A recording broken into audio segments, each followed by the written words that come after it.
It was a chilly autumn afternoon in the small town of Willow Creek. The streets were painted gold and amber with fallen leaves, and the air carried the comforting scent of roasted coffee and fresh bread. Inside a busy downtown cafe, laughter and conversation filled the air as people scrolled through phones, sipped cappuccinos, and escaped the cold. But at the end of the line stood an elderly man bent slightly with age, wearing a worn-out coat and a faded hat that had clearly seen better days. His name was Mr. Harold Jenkins, 89 years old, a veteran and widower who had lived quietly for years on the edge of town. He approached the counter slowly, his trembling hands clutching a few coins he had carefully counted from his pocket. The young cashier, busy chatting with a coworker, barely noticed him until he softly said, "Excuse me, miss, could I please have a sandwich? Just a small one." His voice was frail, filled with both hope and embarrassment. The cashier glanced at the coins he placed on the counter and smirked. "Sir, this isn't enough even for a coffee," she said, loud enough for others to hear. A few customers turned to look, some chuckled quietly, others simply looked away. Harold's face flushed red as he tried to explain. I don't need much, just something small, maybe leftover bread." But before he could finish, the cashier's tone grew sharp.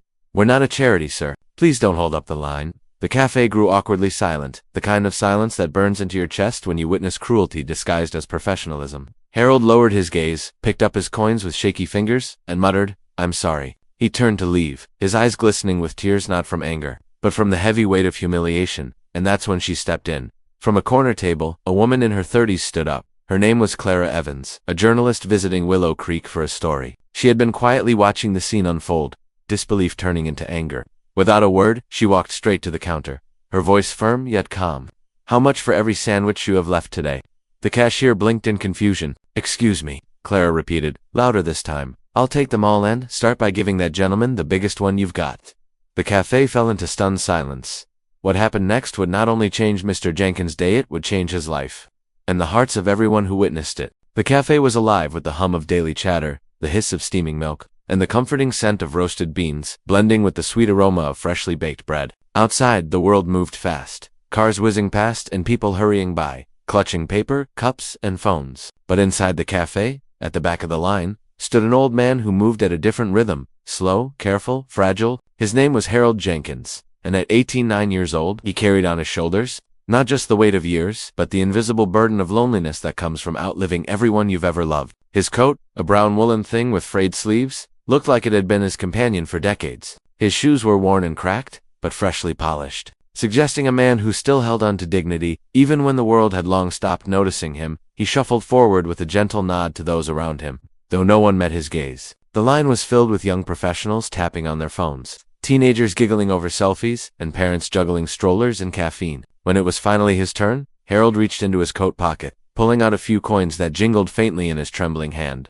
He laid them on the counter, his voice soft and unsure as he said, "Excuse me, miss, could I have a sandwich, please? Just something small." His tone wasn't demanding, just hopeful, the way a child might ask for a little kindness. The cashier, a young woman, barely in her 20s, glanced at the coins with raised eyebrows. She had seen her share of rude customers, but this was different, an inconvenience she didn't care for. "Sir, this isn't enough," she said bluntly, tapping her manicured nails against the counter. Harold blinked, his eyes clouded with confusion. "Oh, I see. Maybe a half sandwich then. Or yesterday's bread, if you have any." He tried to smile, hoping his politeness would soften her response. Instead, she sighed loudly, glancing at her coworker who smirked. "We're not a food bank, sir. If you don't have money, you can't buy anything. Please step aside. People are waiting." A few customers turned to look, some frowning, some whispering. The air in the cafe thickened with an uncomfortable tension. Harold's wrinkled face fell, his lips parting slightly as he tried to speak. "I didn't mean to cause trouble," he murmured. "I just haven't eaten since yesterday." His voice trembled, and it wasn't just hunger, it was the ache of humiliation. The cashier rolled her eyes and waved her hand dismissively. "Sir, please, if you can't pay, you can't stay in line." The man behind Harold coughed impatiently, shifting from one foot to another. A young woman in a business suit whispered to her friend, "Poor guy," but made no move to help. The cafe that had felt warm moments ago suddenly felt cold, as if humanity itself had stepped out for a smoke break. Harold gathered his coins with shaky fingers, one slipping to the floor. When he bent to pick it up, no one offered a hand. He simply stood up again, slower this time, and nodded softly. "I'm sorry to bother you, miss. Have a nice day." The cashier turned away before he even finished his sentence, calling out the next order in line. Harold turned toward the door, his steps hesitant, his back slightly hunched as if the weight of the moment pressed down harder than the years ever had. The glass door reflected his frail figure, and for a moment, he paused, perhaps remembering a time when he'd come here years ago with his late wife. when kindness came easier, when people noticed. His mind wandered briefly to her laughter, to the way she always made sandwiches at home when money was tight. Now, he had no one left to make them for him. The world had moved on, and he had become invisible within it. The cafe buzzed again, as though nothing had happened. A group of college students in the corner laughed over their lot. A mother wiped crumbs from her child's chin. The barista called out, "Extra foam caramel latte for Jenna." The rhythm of modern life resumed, leaving Harold's small humiliation as just another unnoticed moment in a world too busy to care. But for Harold, the sting of it lingered like a bruise that wouldn't fade. He had fought wars, worked long hours, paid taxes, and built a life brick by brick, yet here he was, made to feel like a burden for asking for a simple sandwich as he stepped outside. The cold wind brushed against his face, carrying with it the faint scent of the bread he couldn't have. He looked down at the coins still in his palm and sighed. He thought about using them for bus fare, but decided to walk. Walking was free, and it gave him time to think. He wasn't angry. Anger required energy he no longer had. What he felt instead was a quiet sorrow, the kind that seeps into your bones and makes you wonder when exactly the world stopped seeing you as a person inside the cafe. Life continued as usual, but a few customers couldn't shake off the image of the old man's trembling hands. One of them, an older woman near the window, whispered to her friend. That was hard to watch. Her friend nodded but didn't look up from her phone. "Yeah, poor thing," she said absently, scrolling past pictures of food on social media. Irony hung in the air like an unspoken accusation. A man at another table cleared his throat, as if about to intervene earlier, but hadn't. The opportunity had passed, replaced by regret, disguised as silence. Humanity had watched itself fail, and yet pretended nothing happened. Harold continued down the street, his stomach aching but his pride intact. He had learned long ago that dignity was often the last thing a man could afford to lose. He walked past a grocery store window filled with sandwiches and pastries, his reflection barely visible between the glossy advertisements. He thought of his small apartment on the edge of town, the one filled with memories, photos, and the faint ticking of an old clock that seemed louder with each passing day. Maybe he'd make tea when he got home, maybe just sit by the window and watch the world rush by again. As it always did, the world around him carried on, unaware that it had just failed an old man who once gave everything it asked of him. To the strangers in the cafe, he was just a moment of discomfort they would soon forget. But to Harold, it was another reminder that in a society obsessed with speed and success, kindness had become something rare, almost luxurious. Yet, even in his silence, somewhere deep within him, a faint flicker of hope remained, the belief that not everyone had forgotten how to care.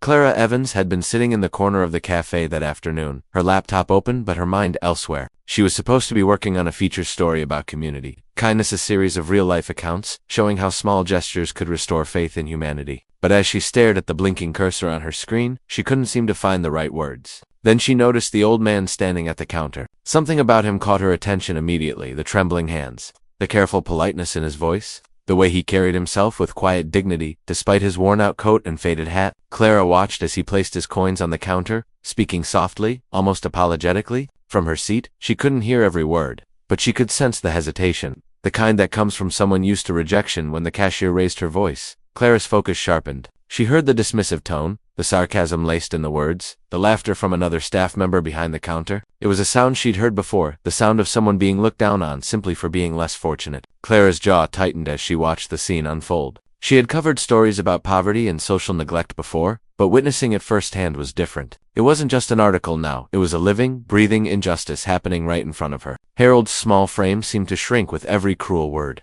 His attempt to explain himself, to ask only for leftover bread, was met with rolling eyes and impatience. By the time he turned to leave, she could see the embarrassment in his hunched shoulders and the defeated way he held his coins. Something inside Clara snapped. She closed her laptop slowly, stood up, and took a deep breath. The cafe was filled with whispers and sidelong glances, but no one moved to help. That silence, that complacent stillness, burned more than the cashier's cruelty. She walked toward the counter, her boots clicking sharply against the tiled floor. The sound made a few heads turn. She reached the register just as the cashier was calling the next customer, and said firmly, "Hold on." Her voice carried enough authority that even the chatter in the room faltered. The cashier looked up, clearly annoyed, expecting another complaint. But what came next took her completely by surprise. "How much for every sandwich you have left today?" Clara asked. Her tone wasn't loud, but it was calm, measured, and filled with intent. The cashier blinked, confused. "What do you mean, ma'am?" Clara repeated, slower this time. "I'll buy every sandwich you've got left, and start by giving that gentleman the biggest one you have." For a second, the entire cafe froze. The other customers stared, unsure if they'd heard her correctly. The cashier's face flushed red, caught between embarrassment and disbelief. "Ma'am, that's not necessary," she stammered. "Oh, I think it is," Clara replied, her eyes never leaving the young woman's. "Because what just happened here shouldn't have. That man didn't ask for pity, he asked for food. And if this place refuses to show basic decency, I will."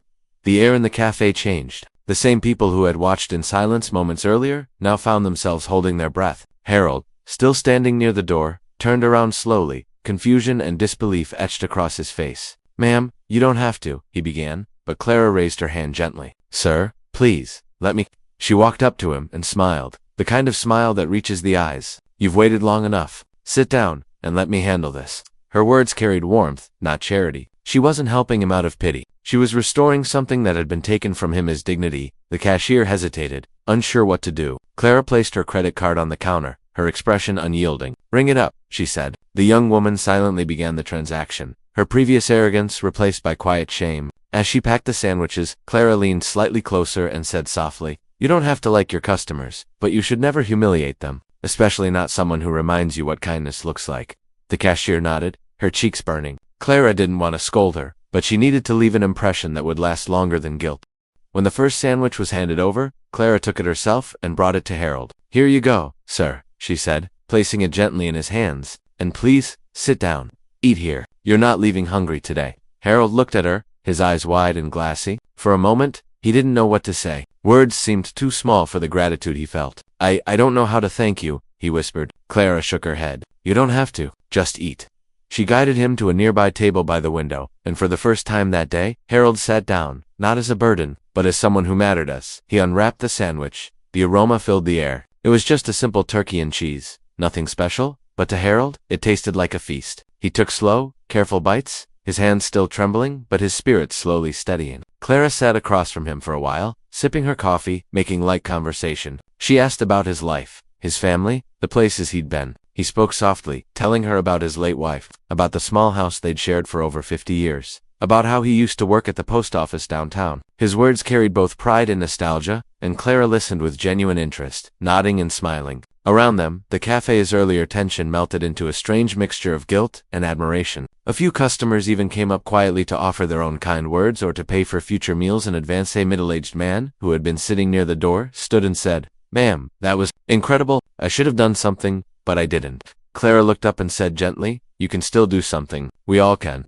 That simple statement hung in the air, heavy with truth. The man nodded, visibly moved. Someone else whispered, "I'll cover his coffee next time he comes in."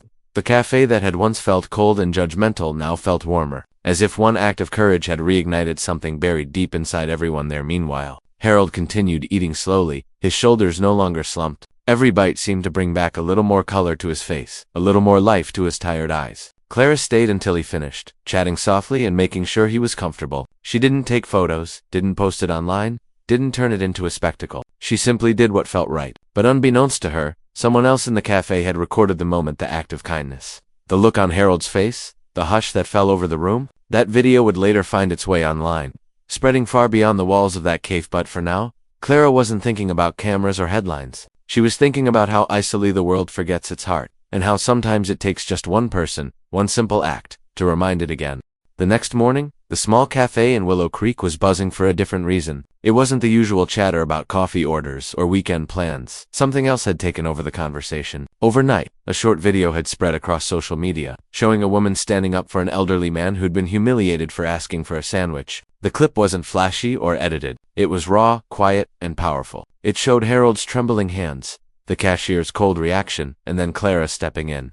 Calm but unyielding, turning an act of cruelty into an unforgettable moment of compassion. By sunrise, the story had already been shared thousands of times, reaching people far beyond that little town. The comments were flooded with outrage at the treatment Harold had received and admiration for Clara's courage. News outlets picked it up within hours, calling it the sandwich story, and by midday, reporters were already on their way to Willow Creek. For Harold, who had no idea about the online storm brewing, the day began like any other. He woke up in his small apartment, made himself a weak cup of tea, and sat by the window to watch the world outside. The phone on the wall hadn't rung in years. His days were usually quiet, predictable, and lonely. But that morning, there was a knock at his door. When he opened it, a group of people stood outside, one of them from the cafe, holding a warm breakfast, another carrying a grocery bag, and behind them, a young reporter holding a microphone. Harold blinked, startled. "Mr. Jenkins," the reporter asked gently, "people have been looking for you. You've become something of a hero." The old man frowned in confusion. A hero for what? They showed him the video on a phone. Harold's eyes widened as he saw himself on screen, frail and shaking, asking for a sandwich. He flinched slightly when the part came where the cashier turned him away. But when Clara appeared, when she spoke up for him, when she handed him that sandwich, his lips trembled. Watching her defend him stirred emotions he hadn't felt in years. She didn't have to do that, he murmured softly. She didn't even know me. Tears welled in his eyes as he realized the world had seen his humiliation, but also her kindness. And instead of pity, what he felt now was something much deeper, gratitude. Not just for the act itself, but for the way it made him feel visible again within a few days. The video had millions of views. People from around the world were sending messages asking how they could help. Some offered donations. Others sent letters, cards, and care packages. One bakery chain even announced it would donate free meals to senior citizens every week in Harold's name. The cafe, once the setting of shame, suddenly became a symbol of redemption. The owner personally reached out to Harold, apologizing for the incident and offering him free meals for life. But what touched Harold most was the handwritten note that arrived one morning from a little girl. "Dear Mr. Harold, I saw you on my mom's phone. If you ever come to my town, I'll share my lunch with you. Love, Ella." He read it 3 times, his old eyes misting over each time. Clara, on the other hand, had been reluctant to speak to reporters at first. She hadn't done what she did for attention, but as the story spread, she realized it wasn't about her, it was about what the moment represented. When asked why she stepped in, she simply said, "Because no one else did, and that shouldn't be normal." Her words struck a chord. They were replayed on television, quoted in newspapers, and written on social media posts across the world. Schools began using the story in lessons about empathy. Community centers started initiatives to feed and check on the elderly in their neighborhoods. What had started as one act of decency had grown into a movement, a reminder that kindness still mattered in a world often too busy to notice suffering. Harold's life slowly began to change. Strangers started visiting him, bringing groceries, chatting with him, asking about his stories from the past. He was invited to speak at a local community center where he shared tales from his youth about his time as a postal worker, about his late wife, about the small joys that made up a long life. For the first time in years, he felt wanted again. The loneliness that had wrapped around him like an invisible fog began to lift. He would often say, "I never thought anyone would care about an old man like me again." But they did. And every time someone knocked on his door, he'd smile and say, "It's all because of that kind lady at the cafe." The cafe itself transformed after that day. The cashier who had humiliated Harold quit not long after the video went viral, unable to face the backlash. But before she left, she came to Harold's apartment, nervously clutching a small box. "I wanted to apologize," she said softly. "I was rude to you. I didn't think about how my words sounded." Harold looked at her for a long moment before nodding. "It's easy to forget people's feelings when you're in a hurry," he said gently. "Just remember, kindness doesn't cost anything." She left in tears. The lesson etched deeply into her heart as the weeks passed. Harold and Clara developed an unlikely friendship. She visited him often, bringing books, fresh bread, or just a warm conversation. They would sit together by the window, watching people pass by, laughing at small things, and sharing quiet moments. Clara admitted that she had been feeling disillusioned before that day, losing faith in the stories she wrote about humanity. "You gave me my purpose back," she told him once. He chuckled softly and said, "No, dear. You gave me my dignity back. I think we're even." Their story continued to ripple outward. Local volunteers started the Sandwich Promise Project, encouraging cafes and restaurants to keep one meal a day available for anyone in need, no questions asked. The idea spread from town to town, and soon, across countries, what began as one small act in a little cafe became a global movement of compassion. Clara eventually wrote about it, not as a headline-grabbing piece, but as a heartfelt reflection titled "The Day the World Remembered to Care." The article touched millions, and her closing words summed it all up. It wasn't about food. It was about humanity being hungry for kindness. As winter settled over Willow Creek, Harold's apartment was no longer quiet. Friends, old and new, visited often. Children from nearby schools came to see him, eager to hear his stories. The walls that once echoed with silence now held laughter and life. Sometimes he would still visit the same cafe with Clara. He always ordered the same thing, a turkey and cheese sandwich, and the staff treated him with the utmost respect, almost reverence. And every time he took a bite, he would smile faintly, remembering that day. Not for the pain it began with, but for the kindness that changed everything. Harold often looked out the window of his favorite cafe seat, watching strangers pass by, and thought about how one act of compassion could shift the course of so many lives. He thought about Clara, who had given him more than a sandwich. She had given him back his place in the world. He thought about the letters from across the globe, from people inspired to do better, to see others, to care again. The story that started with humiliation had turned into something much larger than either of them could have imagined. It became proof that even in a world often hardened by indifference, a single moment of empathy could ripple through countless hearts and remind everyone that being human still meant something.